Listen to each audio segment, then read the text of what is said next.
Salut, c'est Florian, bienvenue dans cette nouvelle vidéo. Dans cette vidéo, je vais te présenter l'action ACS, Actividades de Construcción Sociales, je sais plus. En tout cas, voilà, c'est tout simplement un groupe immobilier qui fait de la construction immobilière en Espagne, il me semble.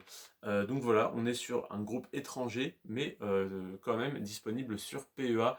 D'ailleurs, je détiens de cette action sur PEA depuis quelques temps. Et récemment, ils ont distribué un dividende exceptionnel en actions et je l'ai reçu sur mon compte titre. Donc c'est assez drôle, assez étonnant de voir ça. Mais voilà, j'ai un PEA et un compte titre chez Boursorama. Je détiens des actions ACS dans mon PEA depuis quelques temps et récemment, ils ont décidé de verser un dividende en actions.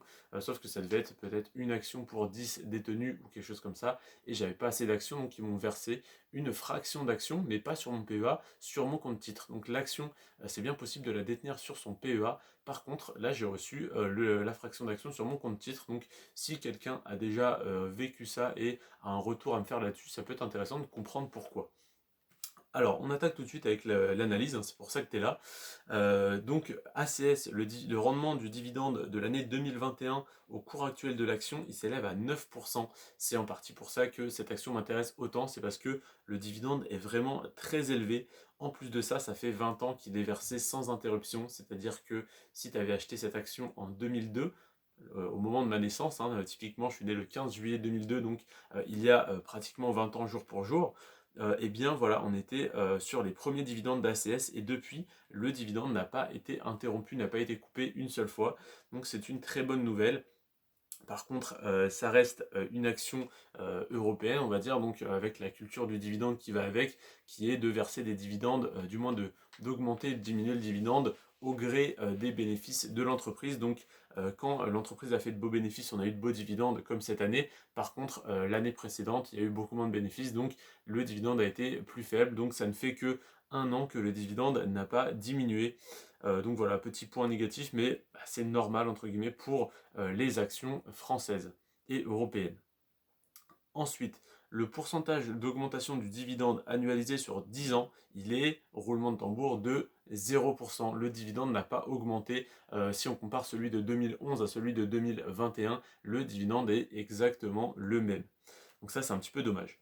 Le PER d'ACS, alors je ne sais pas si c'est une erreur ou si voilà, c'est la réalité. En tout cas, j'ai trouvé sur les sites d'information que ACS avait un PER à 2. Donc un PER de 2, ça veut dire quoi? Ça veut dire que le cours de l'action vaut simplement deux fois les bénéfices nets par action, ce qui est très faible, hein. En moyenne, actuellement, on est entre 6 et 12 de PER selon les actions. On a une action qui a 3,6 de PER, c'est Société Générale, et là, ACS qui a 2. Je me demande si c'est pas une erreur, tout simplement, ou une erreur comptable. Après, pas forcément une erreur comptable, mais comment dire, une manipulation comptable où les holdings, les entreprises de construction, etc., qui ont d'énormes frais une année et très peu l'année suivante, du coup, bah, ont des chiffres qui sont un peu faussés et qui manipulent un peu ces chiffres-là pour faire en sorte de payer le moins d'impôts possible. Donc c'est possible que ça soit ça, qui ne déclare que très peu de bénéfices ou qui déclare énormément de bénéfices d'une année sur l'autre. Donc voilà, ça peut fluctuer à cause de ça. En tout cas, c'est assez étonnant et ça ne peut que nous dire que l'action est sous-évaluée. Donc ça, c'est un indicateur de risque qui est intéressant parce que ça veut dire que le risque est très faible. Ensuite, la croissance sur les 10 dernières années, elle est à 62%. Donc malgré un PER aussi bas, d'avoir une croissance sur le cours de l'action, c'est très intéressant. D'autant plus, voilà, 62% pour une action à dividende sur 10 ans, ça reste très correct. Et cette action, j'aimerais qu'elle représente à long terme 4% de mon portefeuille, 4% du PEA sur lequel on peut déposer 150 000 euros. Ça représente donc 6 000 euros investis sur cette action.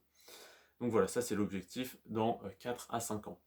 Donc voilà pour l'analyse de l'action ACS. On se retrouve demain à 15 h pour l'analyse de l'action TF1, une action que tu connais peut-être un peu mieux que l'action ACS. En tout cas, je te remercie d'avoir regardé cette vidéo jusqu'à la fin. Sur ce, prends soin de toi et de tes finances. Ciao.